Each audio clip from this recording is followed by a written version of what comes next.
Vous souvenez-vous du craquement de la glace sous vos pas lors de ces matins glacés de janvier, ces bouteilles de lait congelées devant Lyon-Sue, devant la porte qui annonçait une nouvelle journée de combat contre le froid. Les hivers des années 60 restent gravés dans la mémoire collective française comme les plus impitoyables du XXe siècle, transformant le pays entier en territoire arctique. Pendant des mois interminables, nous allons revivre ensemble 15 aspects de ces hivers légendaires qui ont marqué à jamais ceux qui les ont vécus. Ces mois glaciaux où la France entière grelottait sous des températures sibériennes. L'hiver 1962-1963, le siècle de glace. Jamais depuis 1879, la France n'avait connu pareille offensive hivernale, 3 mois de gel continu qui transforment le pays en banquise. Les températures plongent à moins 20 degrés Celsius à Paris, moins 36 degrés Celsius dans le Doubs, des records qui font trembler les thermomètres. La Seine gèle complètement pour la première fois depuis des décennies. Les péniches prisonnières de la glace attendent le dégel hypothétique. Les Parisiens traversent le fleuve à pied. Spectacle surréaliste qui rappelle les gravures du XVIIIe siècle, oubliées dans les livres d'histoire. Le Rhin devient une autoroute de glace où les plus téméraires s'aventurent en patin, défiant les interdictions préfectorales. Même la Méditerranée capitule devant le froid polaire, des plaques de banquise apparaissent à Nice et Cannes, stupéfiant les Azuréens. Les météorologues comptent 75 jours consécutifs de gel dans certaines régions, durée qui pulvérise tous les records modernes. Cette vague de froid exceptionnel marque les esprits pour toujours, référence absolue quand on évoque les hivers rigoureux. Les bouteilles de lait congelées. Chaque matin, le rituel désespérant recommence. Récupérer les bouteilles de lait transformées en blocs de glace devant la porte. Le laitier passe avant l'aube dans sa camionnette brinque-ballante, déposant ses bouteilles en verre qui gèlent instantanément sur le paillasson. Les capsules en aluminium sautent dessous la pression du lait qui se dilate en gelant. Spectacle fascinant pour les enfants émerveillés. Les ménagères plongent les bouteilles dans l'eau tiède de l'évier, attendant patiemment que le lait redevienne liquide pour le petit déjeuner. Certains matins particulièrement glaciaux, même l'eau du robinet refuse de couler, gelée dans les canalisations mal isolées. Le café au lait devient un luxe qu'on savoure brûlant, réchauffant les mains autour du bol fumant. Les crémiers du quartier voient leur commerce prospérer paradoxalement, vendant du lait frais plusieurs fois par jour aux familles désespérées. Cette image des bouteilles gelées reste l'icône absolue de ces hivers terribles, symbole d'une époque où la nature reprenait ses droits. Le chauffage au charbon et les pénuries.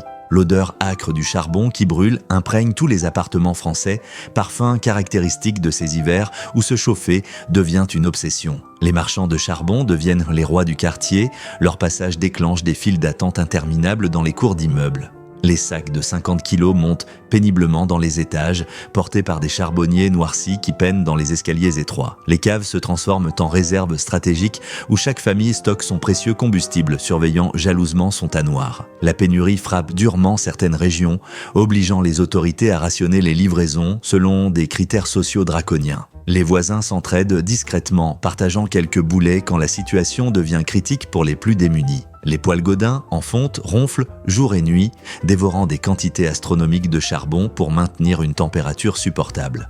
Cette dépendance au charbon révèle la fragilité du système énergétique français face aux conditions extrêmes. Les trains paralysés par le gel. La SNCF vit son cauchemar absolu avec des milliers de trains immobilisés sur des voies transformées en patinoires géantes. Les locomotives à vapeur voient leurs systèmes hydrauliques gelés complètement, transformant ces monstres d'acier en sculptures glacées inutiles. Les nouvelles Michelin diesel ne résistent pas mieux, leur carburant se figeant dans les réservoirs malgré les additifs anti-gel.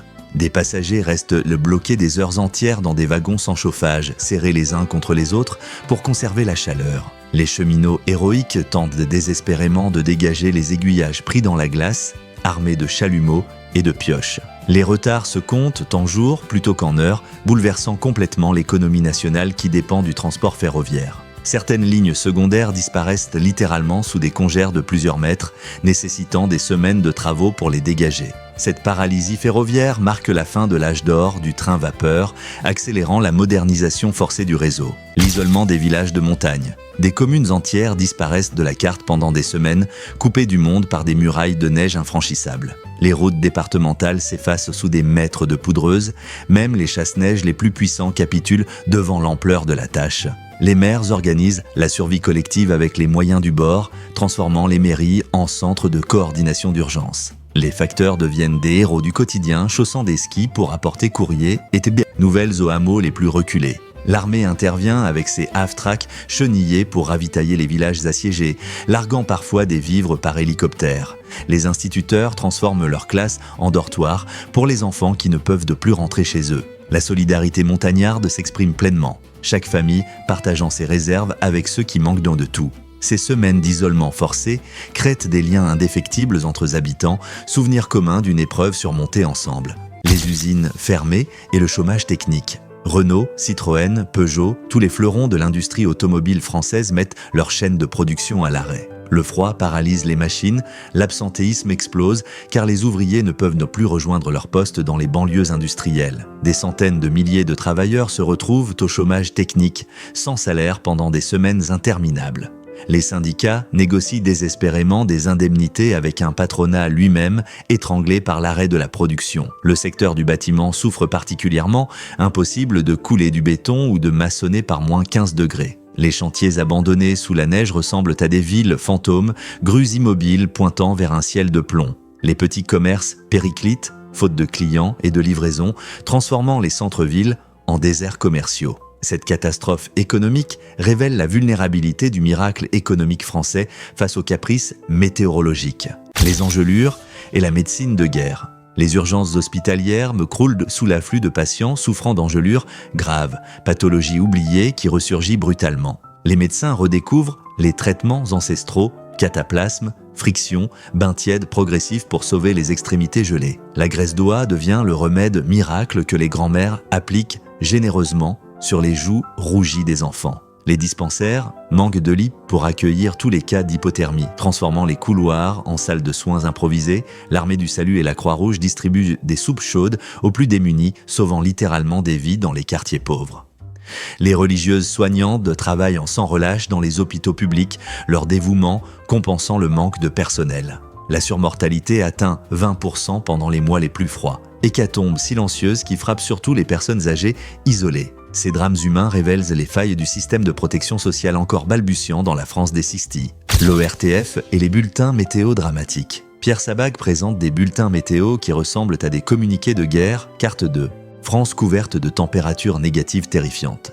Les présentateurs adoptent un ton grave pour annoncer les records de froid qui tombent quotidiennement dans toutes les régions. Les téléspectateurs se massent devant leur poste pour connaître les prévisions, espérant vainement une amélioration qui ne vient jamais. Les reporters bravent le froid pour filmer les dégâts. Images saisissantes de la France transformée en Sibérie occidentale. Les émissions spéciales se multiplient avec des conseils de survie. Comment économiser le charbon, éviter les engelures, dégeler les canalisations. La radio devient le lien vital avec l'extérieur pour les régions isolées. Europe 1 et RTL. Maintenant, le moral des Français frigorifié. Les speakerines, emmitouflées dans leurs studios mal chauffés, deviennent les visages familiers qui rassurent une nation transie. Cette couverture médiatique intensive grave ces hivers dans la mémoire collective plus sûrement que n'importe quel livre d'histoire. Les écoliers et les écoles fermées. 6 semaines sans école, aubaine extraordinaire pour les enfants qui transforment cette catastrophe nationale en vacances prolongées, inespérées. Les salles de classe impossibles à chauffer voient l'encre gelée dans les encriers, rendant toute activité pédagogique impossible. Les instituteurs tentent vaillamment de maintenir un semblant d'enseignement, distribuant des devoirs à faire à la maison. Les bataillons de boules de neige épiques remplacent les cours de récréation, guerre blanche où s'affrontent les quartiers rivaux. Le bassin du Luxembourg se transforme en patinoire géante où les Parisiens redécouvrent des plaisirs oubliés depuis des générations. Les mères de famille s'arrachent les cheveux avec ces enfants surexcités qui transforment les appartements en terrain de jeu. Les cours par correspondance improvisés révèlent les inégalités sociales, certains élèves progressant, tandis que d'autres décrochent complètement. Cette parenthèse glaciale marque toute une génération qui se souvient encore de ces hivers magiques malgré les difficultés. De Gaulle et l'état d'urgence hivernale. Le général mobilise la nation comme pour une nouvelle guerre, déclarant l'état d'urgence face à l'ennemi climatique qui menace la République. Les préfets reçoivent des pouvoirs exceptionnels pour réquisitionner combustible, denrées alimentaires et moyens de transport selon les besoins. L'armée déploie ses unités du génie pour dégager les axes stratégiques, utilisant parfois des explosifs contre les congères récalcitrantes. Le plan Orsec s'active pour la première fois à l'échelle nationale, révélant les faiblesses de la coordination entre services de l'État. Les discours télévisés du président rassurent une population inquiète, promettant que la France surmontera cette épreuve comme toutes les autres. Les conseils des ministres extraordinaires se succédant pour gérer la crise, arbitrant entre régions qui se disputent les maigres ressources. L'opposition critique mollement une gestion qu'elle n'aurait pas mieux assurée, consensus national face à l'adversité météorologique. Cette mobilisation générale préfigure les plans catastrophes modernes, leçons apprises dans la douleur et le froid, les cafés charbon et la vie de quartier. Ces commerces hybrides deviennent les centres névralgiques de la survie urbaine, vendant à la fois réconfort liquide et combustible salvateur. Le patron en tablier bleu sert le petit blanc qui réchauffe pendant que sa femme pèse les boulets de charbon dans l'arrière-boutique. Les habitués s'agglutinent autour du poêle central, refaisant le monde en attendant leur tour pour acheter leur ration quotidienne. Les conversations tournent obsessionnellement autour du froid, chacun racontant ses mésaventures glaciales avec force détails dramatiques. Le café charbon devient bureau de poste officieux, centre d'information et d'entraide où s'organisent les solidarités de voisinage. Les parties de belote s'éternisent car personne ne veut retourner dans les appartements glaciaux qui attendent dehors. L'ambiance, enfumée et surchauffée, contraste violemment avec le froid polaire de la rue, créant un microclimat salvateur. Ces lieux de vie disparaîtront progressivement avec le chauffage central, emportant une sociabilité populaire irremplaçable. Les innovations désespérées pour survivre. L'ingéniosité française s'exprime pleinement dans ces conditions extrêmes, chacun bricolant des solutions pour améliorer le quotidien glacial. Les journaux servent d'isolants qu'on colle aux fenêtres, créant des vitraux de papier qui filtrent la lumière blafarde. Les briques, chauffées au four, deviennent des bouillottes improvisées qu'on glisse dans les lits pour tiédir les draps glacés. Les familles dorment toutes ensemble dans la pièce la plus petite, concentrant la chaleur humaine pour économiser le précieux charbon. Les couvertures s'empilent en strates géologiques sur les lits, créant des montagnes textiles sous lesquelles on suffoque presque.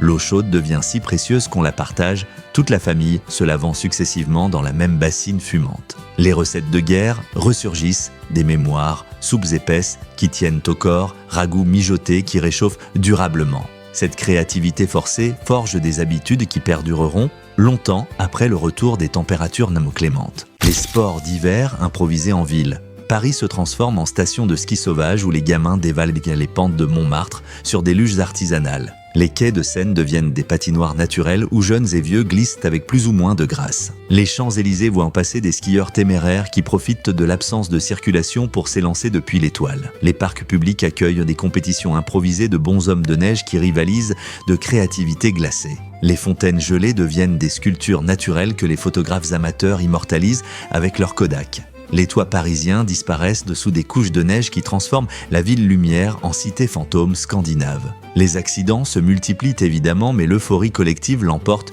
sur la prudence. Ivresse blanche qui gagne toute la population. Ces moments de joie pure au milieu du drame créent des souvenirs paradoxalement heureux de ces hivers pourtant terribles. Le marché noir du combustible. Une économie parallèle se développe autour du charbon et du bois, certains opportunistes profitant honteusement de la détresse générale. Les prix s'envolent au marché noir, multipliant par 10 le coût normal du sac de charbon vendu sous le manteau. Les vols dans les réserves se multiplient, obligeant les familles à monter la garde devant leurs précieux stocks. Des réseaux mafieux contrôlent certains approvisionnements, rançonnant les plus vulnérables qui n'ont pas d'autre choix. La police ferme souvent les yeux, elle-même confrontée aux mêmes pénuries que le reste de la population frigorifiée. Les dénonciations empoisonnent l'atmosphère de certains quartiers, voisins s'espionnant mutuellement pour découvrir les stocks cachés. Paradoxalement, cette crise révèle aussi le meilleur de la nature humaine, nombreux étant ceux qui partagent au sans compter. Le souvenir de ces trafics honteux restera longtemps une tache sur la mémoire collective de ces hivers dramatiques. La fin du cauchemar et les leçons apprises. Le dégel arrive enfin en mars, libérant un pays exsangue qui compte ses morts et pense ses blessures économiques. Les dégâts se chiffrent en milliards de francs, infrastructures détruites, récoltes perdues, industries paralysées pendant des mois. Les autorités tirent les leçons de cette catastrophe, lançant des programmes massifs d'isolation et de modernisation énergétique. Le réseau de gaz naturel s'étend rapidement, libérant les Français de la dépendance au charbon qui a failli les tuer. Les normes de construction évoluent pour intégrer la résistance au grand froid, révolution silencieuse qui sauvera des vies. La protection civile se structure véritablement, créant des protocoles d'urgence qui serviront pour toutes les catastrophes futures. La mémoire collective garde paradoxalement une certaine nostalgie de ces moments difficiles où la solidarité primait sur l'individualisme. Ces hivers terribles ont forgé une génération qui ne se plaindra plus jamais d'avoir un peu froid. Quels souvenirs glacés de ces hivers mythiques restent gravés dans votre mémoire familiale? Racontez-nous dans les commentaires vos anecdotes de ces mois où la France entière grelottait. Si ces souvenirs givrés ont réchauffé votre cœur, n'oubliez pas de liker cette plongée nostalgique. Abonnez-vous pour découvrir d'autres pages méconnues de notre histoire collective française.